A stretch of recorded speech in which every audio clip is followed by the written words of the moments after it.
اللہ کے محبوب فرمانے لگے بیمار بندے کی بے قراری پر تعجب ہوتا ہے، اگر اسے پتہ چل جائے کہ رب مجھے اجر کتنا دے گا تو اس کا خیال ہو کہ کبھی شفا ہونی نہیں چاہیے، میں بیمار ہی رہوں۔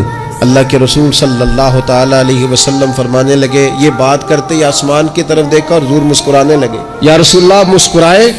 فرمایا دو فرشتوں کی بات پر تعجب ہو رہا ہے۔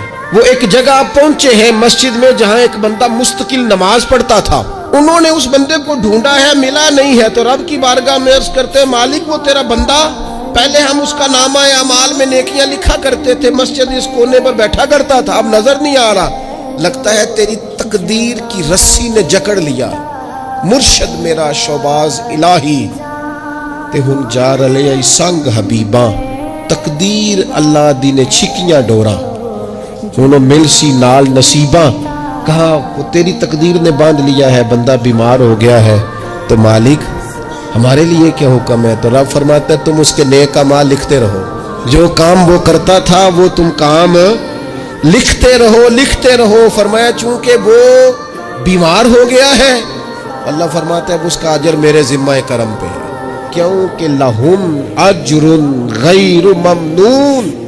اللہ فرماتا ہے تو ایمان لانے کے بعد نیک اعمال کر، تجھے وہ اجر دوں گا جو کبھی ختم ہی نہیں ہوگا۔